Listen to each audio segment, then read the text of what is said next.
First of all, thank you so much for reaching out to us. It's an absolute privilege to be speaking here today. So let me first start with a few raw facts that I think most people are, thinking about when we think about AI in education. So the first is, could children write their essays or even cheat using something like ChatGPT? Right. The second one is, could data be circulated at even bigger rates by using these AI uh, platforms, by using these AI solutions? Thirdly, could AI actually increase the number of or the amount of plagiarism that happens, and so on and so forth, right? We've heard a lot about these things, and let me be honest here. The answer to all of these things are yes, it can. It absolutely can. But our focus is not that, because every coin has two sides, right? And there is always a big advantage wherever there are big risks to any technology. So I will start a little bit with our story. So in 2020, in India, after rigorous research, which we actually started by wanting to volunteer in schools in Bangladesh and India, in Bihar and Bangladesh, to just teach female only students STEM subjects. So we went there. And what we found was one of the bigger gaps was that there was no employability skills training being given. So they didn't even know what a CV was, etc. And that started us on our journey. And in 2020, what happened was we said we will create Oterman's Institute to provide this training. And we had our MOU with the government of Uttarakhand. So that was the first one. And I went to Uttarakhand to start this project 6 days before the lockdown started. I had gone for about a week. I ended up staying there for 6 months. I got caught up in the global lockdowns. So once this happened, we had to rapidly go online, and we did. And we started giving these programs. And what happened was over the course of the year, we rapidly expanded to 11 countries. It was not our plan. We were just working with India, Nepal, and Bangladesh. But we rapidly expanded to 11 countries. We started serving for the likes of UNICEF. We ended up serving for the UK government as well.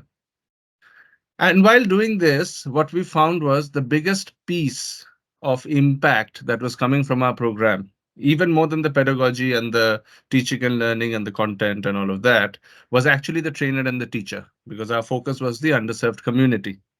And for the underserved community, let's say for first time learners who might be the first time in education in their family or even community, without a teacher, just giving content alone cannot solve this issue. Right. So that was one of the big things that we found out, that the teacher and the trainer was important. And just think about it. If that was not the case, if we gave YouTube and Khan Academy and free books to all of these underprivileged and underserved communities, we would have solved much of the global literacy and skills gap, but we haven't.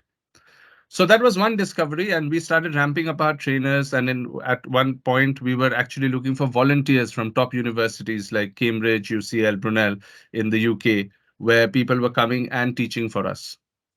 And there came the second realization that the biggest piece of scaling that we needed to do and we couldn't was the teacher element, because there was no solution out there for that.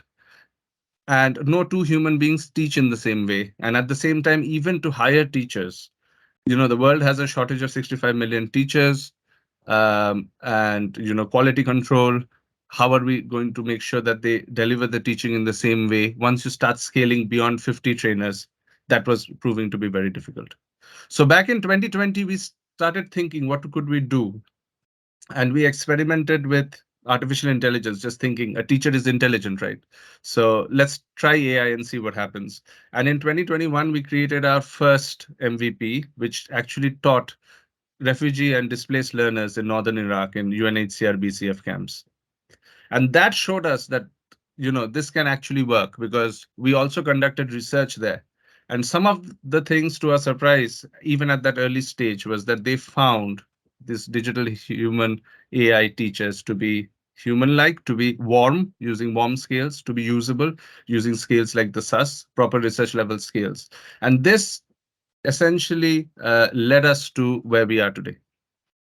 Now, one of the questions that I think was just brought up is what is a digital human teacher, right?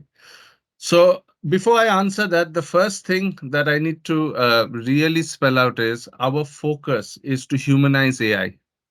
One of our north stars is, humanizing AI, or anything that we do is humanize. It's just not a bot.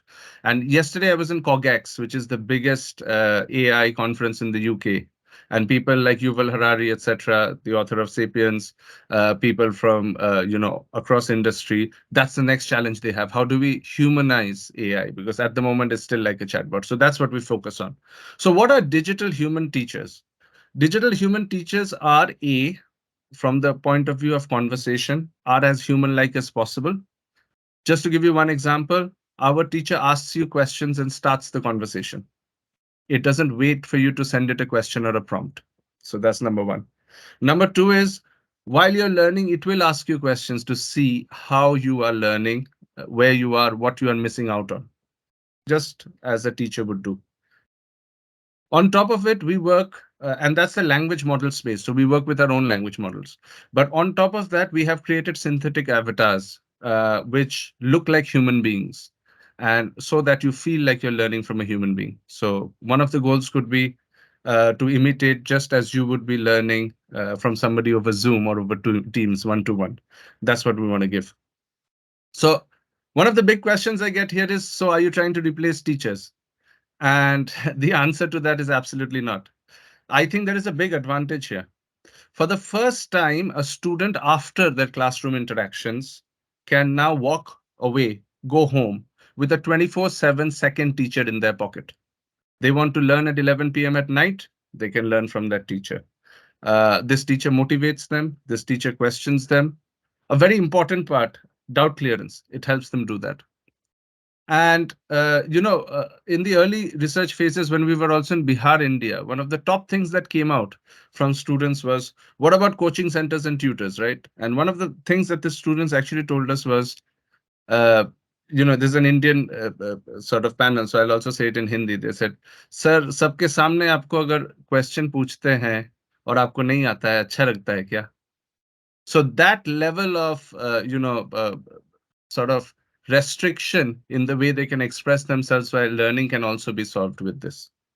Secondly, from the point of view of having teachers, I think the most important thing that teachers can do is provide personalized attention to students, the students who need it most. However, you go to most schools, firstly, the teachers are struggling to finish the syllabus. Now, in this case, they can reduce some of their workload, give some of the monotonous tasks to digital human teachers, monitor what is happening at a student to student level, and then continue doing more important things like supporting the students who need it most, and also giving the higher achievers more challenging tasks. So for the first time, we can have two-way conversational learning at scale, which has never happened before. Education 2.0 was about giving content at scale. You could now, go to a Coursera or a Udemy or a Byju's and, access your videos and your text anywhere. You still have to log in at 5 o'clock for a Byju's lesson or a one-to-one with me. Now there is no more 5 o'clock. You can do it 24/7. So that's where we are coming in with these digital human teachers. And I think I'm going to just end, given the time that I have, by saying this. By having a digital human teacher, and as we know, no two teachers teach in the same way. And what that means is somebody may get access to somebody who is slightly superior to the other or is not fitting to them, right? So for the first time, we can give the same level starting point of a teacher to every single person, right? Same level. Just like you get example, I'll just give a hypothetical example. You get the same Facebook as me, right? You're going to get the same level of the teacher. But as you continue to learn with this teacher, the teacher will understand your learning behaviors and then will personalize their teaching towards you. So for the first time from a starting point, you get the same quality. And as you learn, it becomes a personal teacher who probably over a certain period of time will understand you more than any human tutor would, who spends maybe 3 or 4 hours with you per week. So with that, I'm going to just stop my initial presentation and look forward to what the panel has to say. Thank you.